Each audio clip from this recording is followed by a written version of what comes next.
हम लोग आज वीरेंद्र स्वरूप के कुछ पेपर मेरे पास पढ़े हैं, हम उनको ऐसे रैंडमली सॉल्व करेंगे अभी हम लोग भी, ठीक है। तो यहाँ पे 1 मिनट भाई शांत हो जाओ, अब इधर देख लो, सब लोग जो है निकाल लो और इसमें हम लोग रिवीजन करेंगे। सबसे पहले आ रहा है what is the object oriented programming, ये लर्निंग पार्ट है, ठीक है। तो जो लर्निंग होगा उसको अभी हम लोग, क्योंकि सबको लर्न नहीं है तो ज़्यादा टाइम नहीं देंगे। व्हाट इज़ द ब्लॉक, ये लिखा है ना, सबको ब्लॉक पता है क्या होता है? ब्लॉक क्या होता है? Block is a group of 2 or more statement. तुम आगे आ जाओ ना, इतने पीछे क्यों बैठ, ठीक है। Block is a group of 2 or more statement written within curly braces, ठीक है। चलो उसके बाद अब ये वाला जो है शुरू करो, ये सी वाला पार्ट करो। सी वाला देखो क्या है, ये क्या लर्निंग नहीं है। Write a statement that uses a conditional operator. Conditional operator के क्या होते हैं? कंडीशनल टर्नरी ऑपरेटर को बोलते हैं हम लोग कंडीशनल ऑपरेटर, ठीक है ना। तो क्या है, that uses a conditional operator to set the speed to this one if distance is more than 100 and 10 to otherwise. कुछ मीनिंग समझ में आई? स्पीड हो जाएगी 80 अगर डिस्टेंस मोर देन 100 होगी, और नहीं तो स्पीड कितनी हो जाएगी? 10। इसको कैसे लिखेंगे? टर्नरी में लिखने की कोशिश करो।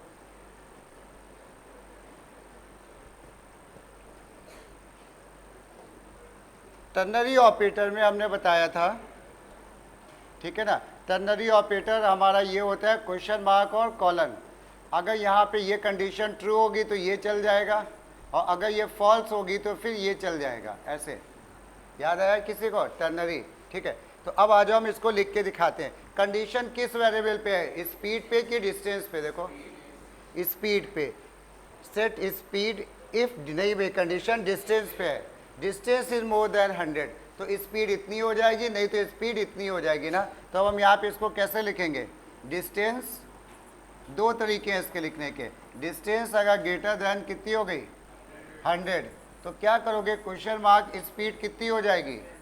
स्पीड हो जाएगी 80, और अदरवाइज स्पीड कितनी हो जाएगी? 10। ये आंसर समझ में आया सबको?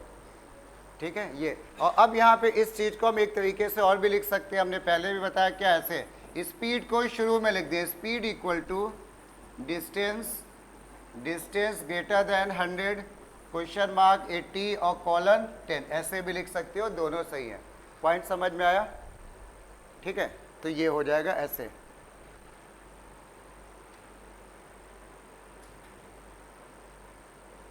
अब इसके बाद एक क्वेश्चन ये पूछ रहे हैं, ठीक है। इस क्वेश्चन में ये पूछ रहे हैं, in how many ways you can terminate a program which is having never ending loop. यानी एक तरह से इनफाइनाइट लूप चल रहा है, तुम कितनी तरह से प्रोग्राम को स्टॉप कर सकते हो? हाँ, कंट्रोल प्लस सी, और कुछ नहीं भाई। ब्रेक तो क्या करेगा, वो लूप से बाहर निकालेगा। In how many can terminate a program having a never ending loop. अच्छा, लूप पहले से लगा है। हाँ, तो यहाँ पे हम लोग क्या करेंगे, एक तो ब्रेक से निकाल सकते हैं बाहर, एक तो ब्रेक लगा होगा तो कभी ना कभी अगर कंडीशन ट्रू हो गई लूप छोड़ देगा। दूसरा तरीका वो पूछना चाह रहे हैं क्या, वो जो कंट्रोल प्लस सी हो गया ना, वो तो हार्डवेयर वाला हो गया, प्रोग्रामिंग में क्या करोगे ऐसा। तो दूसरा हम लोग क्या करेंगे, प्रोग्राम से निकलने का तरीका क्या लिखते हैं, सिस्टम डॉट एग्जिट और एग्जिट 0, ये ऐसे पॉइंट वाइज लिखते चलो सब लोग। 2 ways to stop never ending loop, ऐसे शॉर्ट में लिख लो, 2 ways to stop never ending loop, ठीक है, नेवर एंडिंग लूप। और उसमें लिख लो number 1 using break, using system dot exit, using break using system dot exit. हालांकि ये क्वेश्चन बहुत प्रॉपर नहीं है, जो इन्होंने कंट्रोल प्लस सी वाली बात कही, हो सकता है वो भी चीज़ हो जाए, ठीक है ना, क्योंकि ऐसा स्पेसिफाई तो है नहीं। चलो ठीक है। इसके बाद एक क्वेश्चन ये बहुत पूछा जाता है, ठीक है, व्हाट इज़ अ लिटरल। सभी को मेरे ख्याल लर्न होना चाहिए। Literal is the constant value in a program, ठीक है। अब इसके पूछे what are the different types of literals, तो इसमें हम लोग क्या लिखेंगे, टाइप्स ऑफ लिटरल्स में अगर पेपर में पूछा जाएगा तो हम यहाँ पे ऐसे लिखेंगे क्या, इंटीजर लिटरल, जो इंटीजर वैल्यू के लिए इस्तेमाल होते हैं। यहाँ पे बाइट शॉर्ट इट नहीं लिखना है, वो तो डेटा टाइप हो गया ना, टाइप्स ऑफ लिटरल पूछे हैं। तो इसमें इंटीजर लिटरल्स में कौन कौन से डेटा टाइप आ गए बताओ? हाँ नहीं भाई, बाइट भी तो आया, बाइट आया, शॉर्ट आया, इंट आया और लॉन्ग आया। ये हमारे 4 टाइप के डेटा टाइप इसमें कवर हो गए। पॉइंट समझ में आया? उसके बाद दूसरा आ जाता है हमारा क्या, फ्लोटिंग लिटरल। फ्लोटिंग लिटरल का मतलब हो गया क्या, डेसिमल वाले लिटरल। नाम इसका फ्रैक्शनल लिटरल भी बोल सकते हैं। तो इसमें कौन कौन कवर हो जाएगा, यहाँ पे फ्लोट लिखोगे, ये सब लिखना नहीं, खाली तुम्हें टाइप लिखने हैं, इंटीजर टाइप, फ्लोटिंग लिटरल, फिर हमारे क्या, कैरेक्टर लिटरल, फिर उसके बाद स्ट्रिंग लिटरल, और कोई लिटरल है टाइप में, एक और छूट है, कौन सा, बूलियन लिटरल, बूलियन। अब इसके में भी क्या है कि बुक्स में देखोगे तो बहुत अलग अलग, वो बोल देंगे नल लिटरल, वो सब लिटरल्स में नहीं आता है, ठीक है। लिटरल्स में ये इतने ही आते हैं जो हम लोग यूज़ करते हैं। ये हमारे हो जाएंगे टाइप ऑफ लिटरल्स, और ये क्वेश्चन अक्सर पूछा गया है, हमने कई पेपर में देखा है, ये क्वेश्चन मिल ही जाता है। अब आ जाओ नेक्स्ट क्वेश्चन। नेक्स्ट क्वेश्चन में ये कह रहे हैं, नेक्स्ट क्वेश्चन में देखो, question number 2, name a 64 bit numeric data type along with its range. हाँ लॉन्ग, और कौन सा होता है 64 बिट का, डबल होता है, क्योंकि एक बिट में कितने बाइट होते हैं, 8 होते हैं ना, तो ये 8 से 64 का 8 बाइट का डेटा टाइप है। अब 8 बाइट डेटा टाइप में लॉन्ग आता है और डबल आता है, अब उसकी रेंज लर्न करके लिखनी पड़ेगी, ठीक है, तो वो नहीं लिख रहे अभी। इसके बाद नेक्स्ट में आ जाओ, नेक्स्ट क्वेश्चन क्या है, give the smallest and largest range, learning question है इस, give the smallest and largest range of primitive data type float. तो स्मॉलेस्ट रेंज और लार्जेस्ट रेंज तुम्हें लर्न करनी पड़ेंगी, ठीक है, ये लर्निंग पॉइंट है। 1.3 इंटू 10 की पावर कुछ ऐसे इस तरह से होगा। इसके बाद आ जाओ, ये जा इवेल्युएट करो, इसको हम लोग सॉल्व करेंगे डी नंबर। चलो डी वाला ट्राई करो।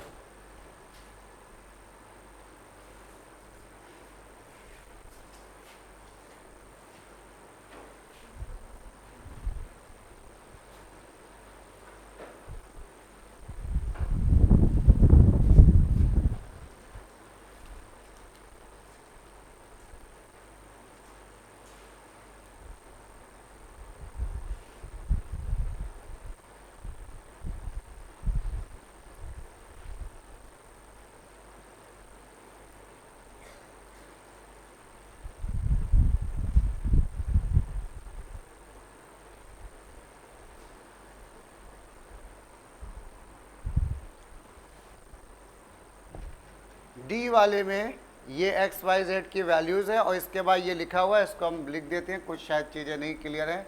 यहाँ पे ये जेड है, वैसे दिख रहा होगा जेड है, और ये नॉट लगा हुआ है, ये bracket greater than minus minus Z, ये सबको पीछे दिख रहा है कि नहीं दिख रहा है पीछे, ठीक, ट्राई करो जरा।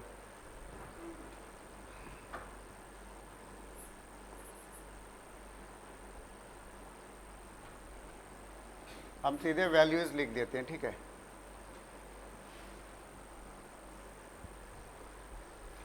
सबसे पहले होगा कैलकुलेशन, उसके बाद रिलेशनल, फिर उसके बाद लॉजिकल।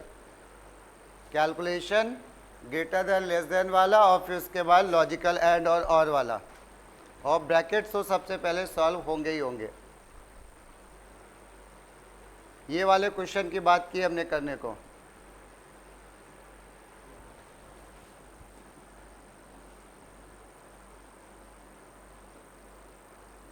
ये वाला क्वेश्चन बोला हमने करने को।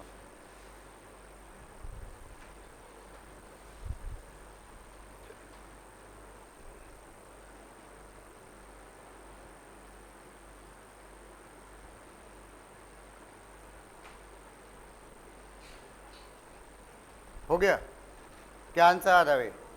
ट्रू। चलो अब हम जो है इसको सॉल्व कर रहे हैं, जिसको नहीं आया और इसको पेपर को हम ग्रुप में दे देंगे, तो बाद में भी क्वेश्चन देख लेना, अभी आंसर की बात कर रहे हैं हम लोग। तो यहाँ पे जब चेक करते हैं ट्रू आ रहा है कि नहीं। ये x है, x की वैल्यू कितनी है 10, तो हमने क्या करा 10 less than equal two plus plus y में ये हो जाएगा 6, ध्यान रखना जो प्लस प्लस से वाई बढ़ा वो आगे भी बढ़ा हुआ इस्तेमाल होगा, है ना, जो यहाँ पे बढ़ जाएगा वो आगे बढ़ा हुआ, तो 10 लेस देन इक्वल टू कितना आ जाएगा, ये 6, ये 6 हो गया, ये ब्रैकेट। और इसके बाद यहाँ पे आ जाओ नॉट, z में z की वैल्यू है 11, 11 इक्वल टू कितना, ये वाला y कितना माना जाएगा अभी 6, तो 11 इक्वल टू 6, और ये ब्रैकेट के अंदर ही है अभी हम लोग and z less than x, z less than x का मतलब हो गया 11 लेस देन 10, 11 लेस देन 10, ये ब्रैकेट बंद किया, और फिर ये मेन ब्रैकेट भी बंद हो गया ये वाला, ठीक है। उसके बाद और काफ़ी लंबा क्वेश्चन दे दिया भाई इन्होंने, ठीक, और के बाद z प्लस प्लस कितना हो जाएगा, z प्लस प्लस कितना होने वाला बोलो, हाँ, इस समय 11 है, आगे हो जाएगा क्या 12, इस समय 11, तो हमने यहाँ पे क्या लिखा 11 ग्रेटर देन, ये y जो था हमारा वो हो जाएगा बढ़ के 7, और 7 यहाँ पे इस्तेमाल भी होगा 7, और z हमारा कितना था भाई, z कितना हो गया था बढ़ के 12, तो यहाँ पे क्या करोगे 12 ग्रेटर देन, हाँ z जो है नहीं, z हमारा 12 नहीं होगा, कितना होगा z यहाँ पे इस जगह पे कितना था z 11, तो हम लोग यहाँ 11 रखेंगे, 12 आगे होगा ना, तो हाँ अच्छा हम लोग कहाँ तक आ गए, ये हम लोग लिख चुके हैं ना शायद, अच्छा ओके, ये हम लोग का यहाँ पे हम लोग और आ गया, और के बाद ब्रैकेट में z कितना रहेगा हमारा फिर 12 क्या लिखा है भाई ग्रेटर -2, तो 12 - 2 इसको डायरेक्ट लिख लेते हैं क्या 10 ग्रेटर देन y की वैल्यू कितनी है अभी 7 एंड नॉट ब्रैकेट में x कितना चल रहा है x -1 ये 10 चल रहा है, तो यहाँ पे x पे फर्क नहीं पड़ेगा, ये 9 ग्रेटर देन z हमारा कितना चल रहा था 12 माइनस ये कितना हो जाएगा 11, ये ऐसे, ठीक है, हालांकि लेंदी है इतना भी कुछ नहीं है, तो अब बस लिखते जाएंगे, ये वाला हमारा क्या हो जाएगा फॉल्स, तो हमने यहाँ पे लिख दिया फॉल्स, और इसमें जो ब्रैकेट चल रहा है ना ब्रैकेट, इसमें ये वाला क्या हो जाएगा फॉल्स से नॉट क्या कर देगा ट्रू, तो ये हो जाएगा ट्रू एंड ये कितना हो जाएगा false, true and false bracket में, और यहाँ पे ये क्या हो जाएगा ट्रू, और ये क्या हो जाएगा हमारा, ये ब्रैकेट में एक है, तो यहाँ पे चलो कर लो इसको ना, थोड़ा टाइम ज़्यादा ले रहा है, बस ऐसे ही करना है। और इसके बाद जो यहाँ पे जैसे ये ट्रू एंड फॉल्स है, इसका ट्रू एंड फॉल्स का आंसर क्या आ जाएगा फॉल्स, और बाकी तो सबको पता है ना एंड और का क्या यूज़ होता है, ठीक है, किसी का फॉल्स तो नहीं आ रहा है, चलो ठीक है ट्रू आ रहा है, तो इसका फिर आंसर ट्रू होगा क्योंकि टाइम ये ज़्यादा लेगा, बस ऐसे ही लिखना है। चलो इसके बाद नेक्स्ट क्वेश्चन आ जाओ। अब इसमें ये कह रहे हैं with a statement to check a character for being digit or not without using the logical operator, without using the logical operator, कि कोई जो कैरेक्टर है वो डिजिट है कि नहीं है इस बात की चेकिंग करो, और लॉजिकल ऑपरेटर नहीं इस्तेमाल होना चाहिए।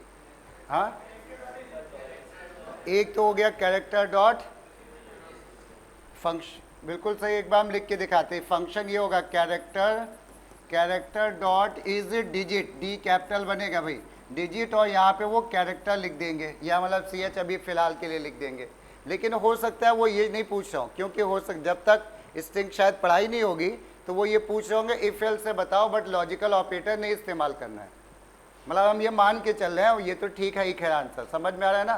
तो उसको अगर हम लोग इफ से बनाते तो हम ये ऐसे कहते if c greater than equal to 0 and c less than equal to 9, हम ये ऐसे चेक करते हैं अगर स्ट्रिंग का फंक्शन नहीं यूज करना है तो।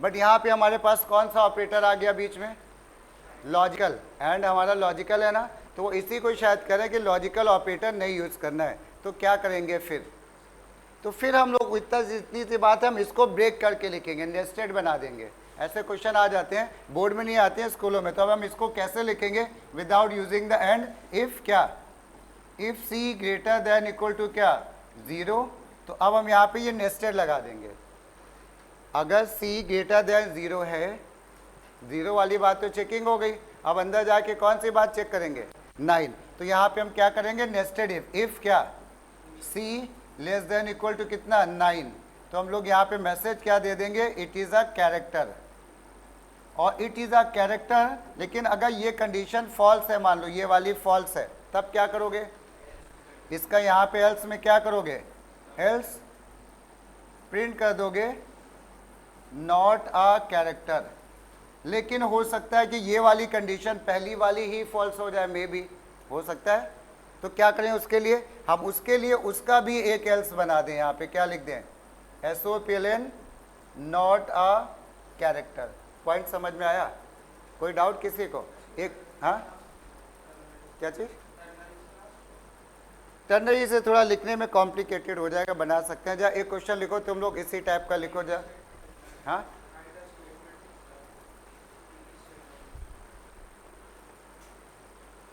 नहीं ये तो नहीं होगा, ये स्टेटमेंट तो है बट सिंगल में, टर्नरी में तो बहुत कॉम्प्लिकेटेड हो जाएगा। चलो भाई एक चीज़ इन्होंने कही है, शायद बात सही भी है, सुनना।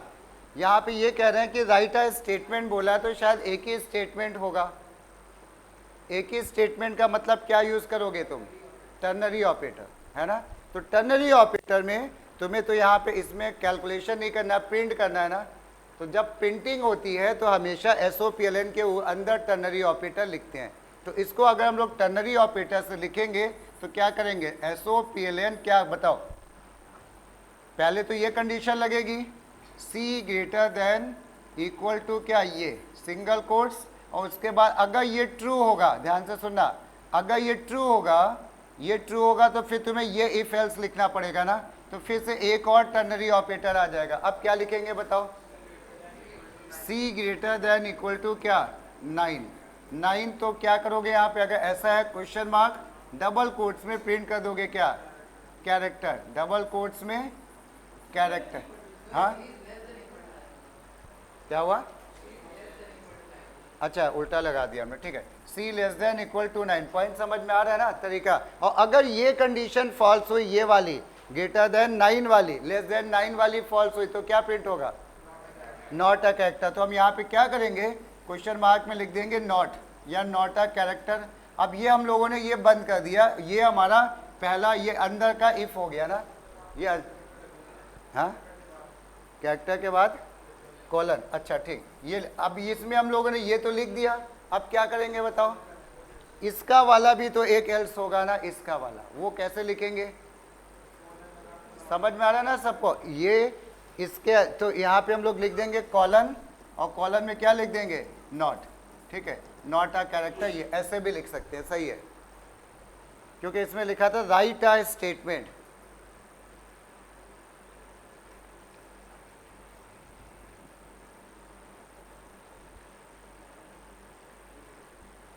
अब एक जगह लिखो एक क्वेश्चन, टर्नरी ऑपरेटर सही लिख के देखो, एक क्वेश्चन हम इसी टाइप का दे रहे हैं, तो थोड़ा नया हो जाएगा, ठीक है। Write a statement, write a statement to check a character is capital letter alphabet or not, to check character is capital alphabet or not using ternary operator. चलो अब इसको जा लिखने की कोशिश करो, बिल्कुल सेम, कैपिटल लेटर का चेक करना है, केवल स्मॉल नहीं है इसमें, टर्नरी ऑपरेटर का यूज़ करके चेक करना है, यानी तुम्हें प्रिंटिंग करानी होगी इसमें।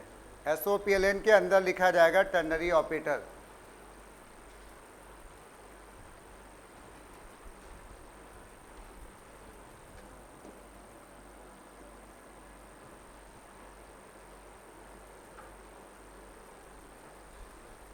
कंडीशन से सीधे सीधे शुरू होगा, C greater than equal to A, फिर ब्रैकेट के अंदर दूसरा टर्नरी, कॉलन, फिर उधर नॉट वाली कंडीशन।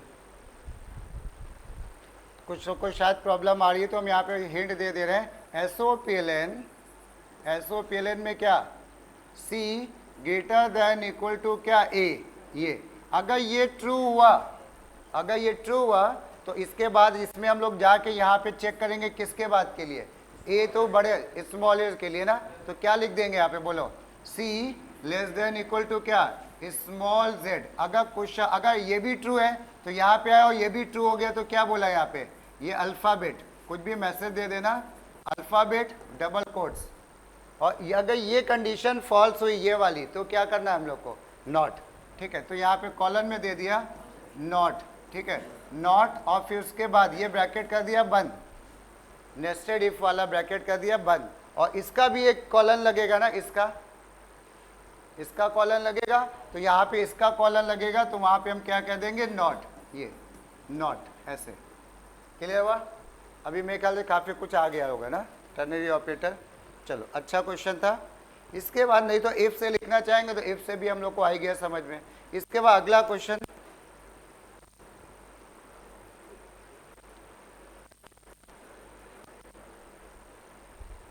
अब इसके बाद क्वेश्चन में ये कह रहे हैं what elements are required to constitute a loop. क्या किसकी बात कर रहे हैं बताओ? हाँ, हाँ नहीं, पूरा एलिमेंट्स आर रिक्वायर्ड।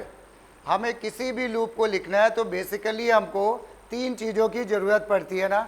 जब हम लोग लिखते हैं फॉर लूप तो पहले क्या लिखते हैं, इनिशियलाइजेशन, कंडीशन और फिर अपडेशन। तो वो इसी की बात कर रहे हैं। वो बॉडी ऑफ द लूप तो ऑप्शनल होता है, बात समझ में, और चाहे तो लिख सकते हो बॉडी ऑफ द लूप। तो यहाँ पे एक हेडिंग में ऐसे नोट कर लो, पार्ट्स ऑफ लूप, ऐसे लिख लो, parts of loop, point wise लिखते चलना। पार्ट्स ऑफ लूप में इनिशियलाइजेशन, टेस्ट कंडीशन या खाली कंडीशन भी बोल सकते हैं, initialization, test condition, updation and body of the loop. Initialization, test condition, updation and body of the loop, ये पूछ रहे हैं। ठीक है, आसान था बट पहली बार में हो सकता है।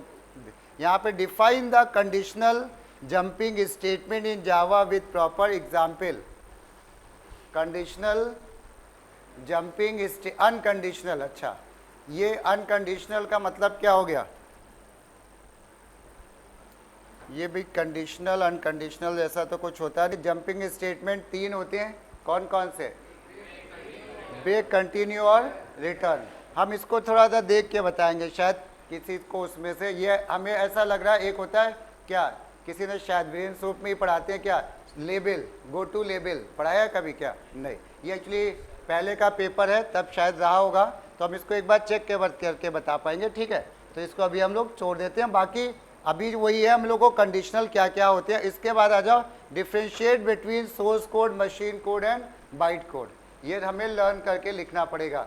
शॉर्ट में हम बता दें, source code a program written in high level language by user.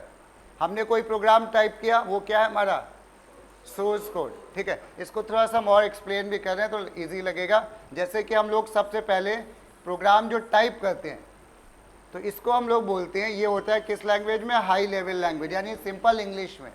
तो इसको हम लोग बोल देते हैं क्या, source code. A program written in high level language by user is called source code. उसके बाद हम लोग इसको कंपाइल पे क्लिक करते हैं। कंपाइल बटन पे हमने क्लिक किया तो जो निकल के आया, जो वहाँ पे एक नई फाइल बनी, वो हमारी फाइल होती है किसमें, बाइट कोड। ठीक है, a program after the compilation is produced is called the byte code, या it is the intermediate code between source code and, और इसके बाद एक और इसको भेजते हैं हम लोग कहाँ पे, JVM में। JVM बोलो या क्या बोलो, इंटरप्रेटर। उसके बाद जो निकल के आता है वो हमारा क्या होता है, मशीन लेवल। और इस मशीन लेवल को हम लोग क्या बोलते हैं, दूसरा नाम ऑब्जेक्ट कोड। ठीक है, source code, byte code and object code. Clear? ये हम लोग का ऐसे होता है। तो ये लर्न करके लिखने की डेफिनेशंस है। इसके बाद, और जैसे ये सब टॉपिक है ना, कुछ लोग सोच रहे हैं भाई ये तो हमने पढ़ा नहीं है, तो अभी हम जो है टेस्ट अभी कई स्कूल में चल रहे हैं, तो अभी हम नहीं शुरू कर रहे हैं। उसके बाद टेस्ट, मतलब मान लो 20 के बाद हम एक नया बैच शुरू करेंगे शाम को 5 बजे। तो उसमें हम ये सब पढ़ाएंगे। जिसने नहीं पढ़ा हो किसी भी वो बैच का, वो आके उसमें कवर कर लेगा पीछे का, अगर उसको पढ़ना है तो। ठीक है, तो वो बस थोड़े दिन आएगा, वो कवर हो जाएगा, बस उस बैच में आना बंद कर देगा अगर पॉसिबल होगा उसके लिए, तो नहीं तो उसके भी फिर वीडियो देख के वो हो जाएगा काम। अगला आ जाओ, differentiate between if else and switch case. सबको पता है इफ एल्स में कंडीशन पे काम होता है और स्विच केस में इक्वालिटी पे काम होता है।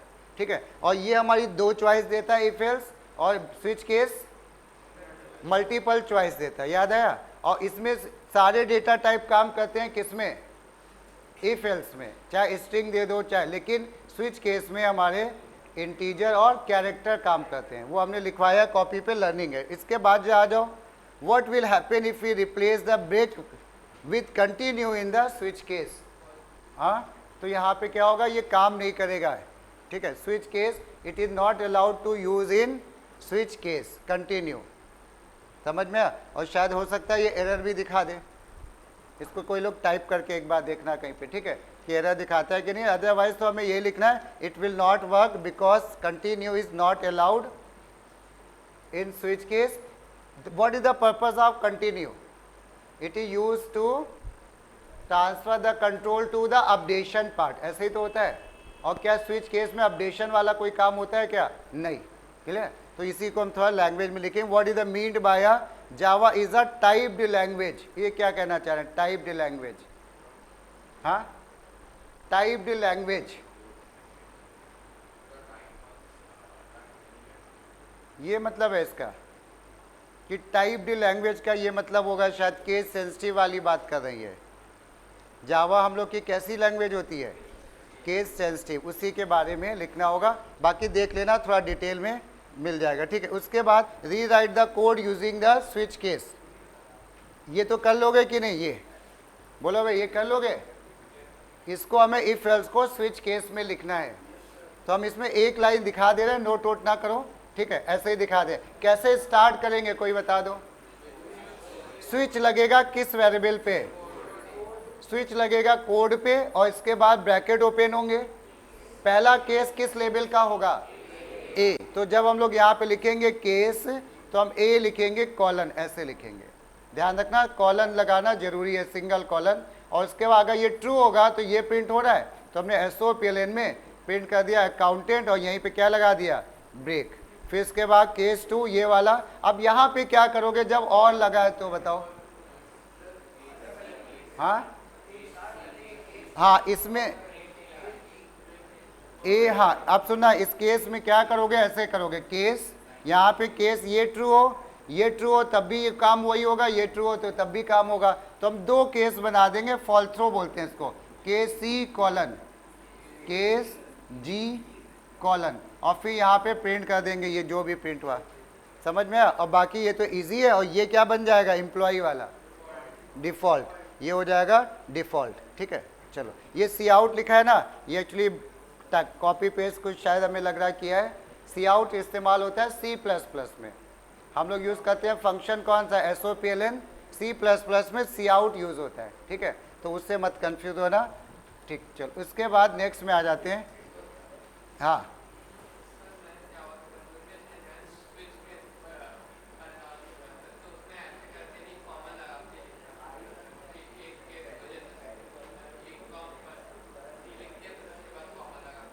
ऐसा नए वाले में, चलो अच्छा, जब हम चेक करेंगे।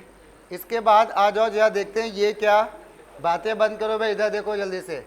ये वाला क्या लूप का है क्या, what will be the output of the following code and how many time the loop, for loop का है ना। हाँ, चलो जरा इसको करते हैं हम लोग, चलो करो जरा। ये फॉर लूप का है, फॉर लूप तो पढ़ा है ना, इसमें हमें आउटपुट निकालना है। यहाँ पे हम ये बता दें कि ये J+5 है, ये लिखा हुआ है J+=5 ये, और ये तो दिख ही रहा है <=15, और बाकी सब आ रहा है समझ में। ये J+, रुकना, ये तो गड़बड़ है, J+=20 कैसे हो सकता है ये J+, तो इसको हम अपने हिसाब से कर लेते हैं। J=, यहाँ पे क्या हो सकता है, J=J×2 कर लो इसको, J+=2, हाँ नहीं ठीक तो था ये, ऐसा J+2 ये कुछ गड़बड़ है क्या, ये J=J+2 नहीं, गड़बड़ है ये भाई, क्योंकि ये तो ऐसे चलेगा नहीं, इंटू ये हटा दो। हाँ, क्या होना चाहिए, J=, हाँ वो तो ठीक है, बट यहाँ पे कुछ और, चलो ठीक है ये मान के करो, वो शायद कुछ लिखा होगा, टाइपिंग मिस्टेक हो गया। तो चलो यार एक काम कर रहे हैं, हम ही बता रहे हैं, ठीक है, इसको बाकी तुम लोग घर में अपने हिसाब से देखना। इसमें दो काम हो रहे हैं, आउटपुट भी बताओ, कितनी बार लूप चलेगा ये भी बताओ। तो यहाँ पे हमने देखा जे कितना है 5, जे लेस देन 15 चलेगा कि नहीं, चल जाएगा ना। और तो क्या होता है इसका तरीका, कहीं रफ में हम लोग ऐसे मार्क कर लेते हैं कि एक बार लूप चल गया, ठीक है, वो अपना अब इसके बाद अंदर आ गए। ये कंडीशन कब ट्रू होगी बोलो, जब जे डिवाइड हो जाएगा किससे, 3 से। तो क्या 5 डिवाइड होता है 3 से, नहीं होता है ना। जब ये ट्रू नहीं हो रहा है तो इसका मतलब ये वाला ब्लॉक तो चलेगा नहीं, तो वो सीधे सीधे कहाँ पे आ जाएगा, एल्स में। और एल्स में हम लोग कितने बढ़ा रहे हैं जे की वैल्यू को, 3। तो ये लिखा हुआ है जे प्लस इक्वल टू 3, यानी जे की वैल्यू 3 बढ़ गई होगी ना। तो अब जे की वैल्यू कितनी हो गई बताओ, 8। तो हमने कहीं पे रफ लिख लिया जे इक्वल टू अब 8 हो गया। ये कंटिन्यू क्या करेगा बोलो, कंटिन्यू जो है, हाँ, ये अगले अपडेशन पे भेज देता है, यानी अगले अपडेशन का मतलब यहाँ पे भेज दिया। तो जे हमारा पहले से 8 हो चुका है ना, और यहाँ पे 5 और बढ़ गया, कितना हो गया 13। अब जे की वैल्यू चेंज होकर क्या हो गई 13। कंडीशन ट्रू की फॉल्स, ट्रू। तो यानी लूप दूसरी बार चल गया, हमने यहाँ पे टिक कर लिया, दूसरी बार चला। उसके बाद फिर आ गए 13, क्या 3 से डिवाइड होगा, नहीं होगा। तो फिर हम लोग यहाँ पे आएंगे एल्स में। अब क्या हुआ यहाँ पे 13 प्लस 3 हो गया 16, जे की वैल्यू हो गई 16। और इसके बाद कंटिन्यू ने इसको वापस करा दिया, ये चला। अब क्या हो गया जे, नहीं पहले तो अपडेशन होगा ना, तो ये हो जाएगा 21। 21 के बाद ये चेकिंग हुई, कंडीशन क्या हो गई फॉल्स। तो अब लूप तो 2 बार चला, उसके बाद ये लूप का पार्ट यहाँ तक है। इसके बाद क्या प्रिंट हुआ, the final value of J is 21। समझ में आया, the final value of J is, हाँ ये वही हो गया प्रिंट एलन है, ये SOPLN है ये, ठीक है। और यहाँ पे ये जो एंडल है ना, ये /n के लिए होता है, लाइन चेंज करने के लिए C++ में। अब शायद उन्होंने कुछ कॉपी पेस्ट किया है, जो भी हो, या C++ भी पढ़ाई हो, ऐसा कुछ भी हो। खैर हम लोग को लूप का समझना है, तो नेक्स्ट में आ जाते हैं। नेक्स्ट में अब तो ये आ गए हम लोग के प्रोग्राम, ठीक है। प्रोग्राम में हम लोग सीरीज पढ़ रहे हैं ना अभी फिलहाल, तो सीरीज के क्वेश्चन जरा देखते हैं। ये क्वेश्चन जरा देखो ध्यान से, write a program to print the sum of following series. इसको हम लोग करेंगे। किसी को ये याद आ रहा है कुछ, क्या बताओ, ये हमने भी करवाया था उस समय शायद, ये याद करो, ये क्या है, फैक्टोरियल है। किसका, सम का फैक्टोरियल। और पहली बार में किसका फैक्टोरियल है, 2 का, 1 का नहीं है ना। और यहाँ पे हमने बोला था ऊपर कुछ चलेगा कुछ नीचे चलेगा, उनका आपस में रिलेशन चलेगा। और रिलेशन नहीं चल रहा हो तो एक्स्ट्रा वेरिएबल ले लो। तो ऊपर की तरफ जरा देखो ध्यान से, ऊपर की तरफ क्या है, ये x है, ये 2 बढ़ा, ये 2 बढ़ा, ये 2 बढ़ा, यानी ये क्या रहा होगा, फिर इसके साथ x के साथ किसका क्या रहा होगा, 0 रहा होगा। कुछ पॉइंट समझ में आया। तो यहाँ पे ये रहा होगा x प्लस 0 का फैक्टोरियल, ऐसे ही तो रहा होगा, बोलो, ठीक है। अब ये सीरीज हमारी कंप्लीट दिख रही है कि नहीं, सीरीज अब प्रॉपर दिख रही है। और सीरीज ये हमारी कौन सी है, n टर्म्स वाली। याद करो, हमने बताया था लास्ट क्लास में, n टर्म्स में क्या होता है, लूप n तक लगा दो और इसके लिए एक एक्स्ट्रा वेरिएबल लेके चलो। कुछ याद आ रहा है, नहीं याद आ रहा है, ठीक है। तो अब हम लोग एक k मान लेंगे, k को कितना मान लेंगे, 0, k को मान लेंगे 0 और k को 2 प्लस करते जाएंगे, ये तो x के साथ, ये तो काम हो जाएगा। अच्छा ये k है अगर, तो नीचे क्या है, ध्यान से देखो कि नीचे भी एक नया वेरिएबल लेना पड़ेगा, एक नया वेरिएबल लेना पड़ेगा। क्यों, ये जो है k देखो कितना बढ़ रहा है, हर बार 2 बढ़ रहा है ना। और नीचे कितना बढ़ेगा, 1 देखो ध्यान से, नीचे 2 का है, फिर 3 का है ना। अगर उसी से काम चलता है तो फिर ये भी 2 बढ़ जाता है, तो वहीं से काम चल जाता है ना। तो चलो जा इसको, तो इसमें हाँ एक लूप चलेगा उसमें। और हमने जब भी तुम्हें क्वेश्चन में n टर्म्स दिखे तो कुछ दिमाग नहीं लगाना, n तक एक लूप लगाओ 1 से n, और उसके अंदर एक्स्ट्रा वेरिएबल लेके काम करो। चलो इसको हम लोग बनाएंगे, ठीक है। तो इसमें इनपुट क्या होगा इस प्रोग्राम में, कोई ये बता दो, कितने वेरिएबल इनपुट होंगे, 2, कौन कौन से, x और n, 2 वेरिएबल इनपुट होंगे। तो जरा लिखो, इसको हम फिर लिख रहे हैं अभी, ठीक है। और भाई जिनको थोड़ा सा कम समझ में आया वो बहुत टेंशन ना ले, यहाँ पे इस स्कूल में पेपर ऐसे ही होते ही हैं, टफ, ठीक है ना। तो चीज़ें थोड़ा सा डिफरेंट होती हैं, बट तुम लोग को ये फ़ायदा है कि कुछ नई चीज़ें पढ़ लोगे तो थोड़ी सी और प्रॉपर चीज़ें अच्छे से समझ में आएंगी। ये देखते हैं, ये वाला क्वेश्चन हम लोग कर रहे हैं। इसमें हमने सबसे पहले सब बाकी तो लिख लोगे ना, तो ठीक है। हम स्कैनर से अगर बना रहे हैं तो हम स्कैनर से सीधे स्कैनर में इसमें इनपुट करना है SOPLN, enter X and N, ऐसे एंटर X एंड N, ठीक है। और यहाँ पे X की वैल्यू इनपुट करा लो, SC डॉट नेक्स्ट इंट, फिर N की वैल्यू इनपुट करा दी SC डॉट नेक्स्ट इंट। वो क्वेश्चन है, उससे फ़र्क नहीं पड़ता है कि तुमने कैपिटल N लिया है स्मॉल n लिया, ठीक है। तो हमने कैपिटल N भी ये हो गया। अब जब हम लोग लूप शुरू करेंगे, कैसे लूप शुरू होगा कोई बता दो, कहाँ से कहाँ तक? 1 to n, वेरी गुड, लिखो जा 1 to n, पहले लूप लगा लो। वो जो जीरो वगैरह है ना, उसके लिए हम लोग एक्सटर्नल वेरिएबल, जब भी तुम्हें क्वेश्चन में n टर्म दिखे, 2 नंबर तो हमें मिलने ही मिलनी चाहिए, और 2 नंबर लूप के हो गए। लूप हमारा n टाइम चलेगा ही चलेगा। तो हमने क्या, i equal to 1, i less than equal to n, i plus plus, हमें पता है इसके अंदर जो भी काम होगा वो n टाइम होगा। अब हमें पहली बार में ये करना है, हम लोग को ये करना है और उसके साथ ये भी करना है। अच्छा एक मिनट, ये नीचे फैक्टोरियल तो, हाँ अच्छा फैक्टोरियल ही तो है, ठीक है ना। तो यहाँ पे ऊपर हमने क्या बोला, x के साथ कितना रहा होगा, 0, तभी तो 2 2 बढ़ रहा है ना। तो हमने एक वेरिएबल ले लिया a को हमने ले लिया 0, और नीचे की तरफ कहाँ से शुरुआत हो रही है बोलो, नीचे किसका फैक्टोरियल है, ये 2 का, फिर 3 का, ये 1 बढ़ेगा ना, और ऊपर वाला जो a है वो कितना बढ़ेगा हर बार, 2। तो हमने यहाँ पे a b ले लिया नीचे के लिए, b में क्या ले लिया हम लोग, 2, b में 2, ये 2, ठीक है। अब हम लोग फैक्टोरियल निकालेंगे ऊपर किसका, x प्लस k का, नहीं सॉरी x प्लस a का, a ले लिया ना हमने, x प्लस a है, फिर अगली बार a बढ़ जाएगा 2, तो ये बन जाएगा उसका फैक्टोरियल ना। तो चाहे अलग अलग निकाल लो। तो हमने क्या करा, f इक्वल टू, फैक्टोरियल तो सबको याद होगा ना, f इक्वल टू 1, अगली लाइन बोलो कोई, लूप की फॉर j इक्वल टू 1 से लेके कहाँ तक, जिसका फैक्टोरियल निकालना होता है ना, किसका फैक्टोरियल निकाल लो इस बार, नहीं आई से कोई मतलब नहीं, आई तो n बार लूप चलाने काम कर रहा है। x प्लस a का, a अभी 0 है, अगली बार a क्या होगा, 2 होगा, फिर x प्लस a का फैक्टोरियल निकाल लो ना, तो लूप कहाँ तक जाएगा, x प्लस a का, जिसका फैक्टोरियल निकालना होता है हम वहीं तक लूप ले जाते हैं। इस समय ये क्या लिखा हुआ है, x प्लस a का मतलब इस समय क्या है, सोचो a इस समय कितना है, तो ये x प्लस 0 लिखा है ना। अगली बार a को हम 2 बढ़ा देंगे तो घूम के आएगा, ये क्या बन जाएगा, x प्लस 2, x प्लस 4, ऊपर का तो पार्ट आ जाएगा ये। और तीसरी लाइन क्या होती थी कोई बोलो, हाँ अब सबको समझ में आएगा कि हम ये तरीका क्यों इस्तेमाल करते थे।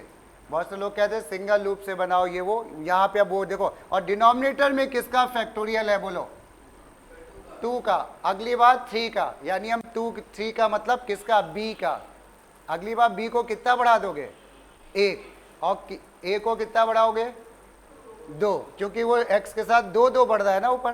तो अब हमने यहाँ पे फिर से एक फैक्टोरियल निकाला, हाँ कुछ भी कर सकते हो, बहुत से तरीके हैं, ठीक है। अब हम दूसरा फैक्टोरियल निकाल रहे हैं, किसके लिए, डिनोमिनेटर के लिए, जो कि सम का फैक्टोरियल है ना, वहाँ मल्टीप्लाई नहीं हो रहा है, फैक्टोरियल तो सबको पता है ना, ठीक है। तो यहाँ पे हमने क्या किया, f1 एक दूसरा लूप ले लिया, ये मल्टीप्लिकेशन का ऊपर का निकाला, f1 इक्वल टू क्या, 1 लेंगे कि 0 लेंगे, इसके फैक्टोरियल में 0, ये सम का फैक्टोरियल में इनिशियल वैल्यू क्या रहती है, 0, f1 इक्वल टू 0, फिर j का लूप लगा, j हम यूज कर सकते हैं दोबारा क्योंकि ये j खत्म, j इक्वल टू 1, j कहाँ तक जाएगा कोई बोलो, डिनोमिनेटर में जो फैक्टोरियल है वो किसका निकाल लें हम लोग, 2 का, अगली बार निकालोगे किसका, 3 का, फिर 4 का। तो हमने उसके लिए एक एक्सटर्नल वेरिएबल नहीं लिया हुआ है, कौन सा, b। तो यहाँ पे तुमने क्या किया, b, फिर क्या कर दिया, j प्लस प्लस। तीसरी लाइन बोल दो कोई, f1 equal to f1 into, हाँ इस बार क्या हो जाएगा, प्लस हो जाएगा, सही है, इस बार प्लस का j हो जाएगा, प्लस j, ये बंद किया। और इसके बाद यह देखना यहाँ पे ये फैक्टोरियल दूसरा वाला भी निकल आया, ये 2 फैक्टोरियल आ गए ना, इनका हमें क्या करना है, डिवाइड करके सम करना है। इस काम को कैसे लिखेंगे, s equal to s plus, नहीं भाई ये वाला काम हमने किस वेरिएबल में कर लिया, ऊपर वाला f में, और टाइप कास्टिंग करानी पड़ेगी, डबल f अपॉन f1। ये कुछ बचा भी करने को कि बंद करें, अपडेट करना है किसको किसको, a को कितना अपडेट करना है अगली बार के लिए। इस बार x प्लस 0 था, अगली बार कितना हो जाएगा, 2 बढ़ेगा, फिर 2, तो हम लोग क्या कर देंगे, a equal to a plus 2, और b को कितना बढ़ाओगे, b को क्या करोगे, एक ही बढ़ाओगे ना b को, तो कैसे भी लिख दो b equal to b plus 1 या प्लस प्लस जो भी, और ये लूप कर दिया बंद, और इसके बाद प्रिंट कर दो ना, ठीक है, sum equal two plus s। बाकी डिक्लेरेशन तो पता ही है, s 0 होगा, ये सब ठीक है, नोट कर लो।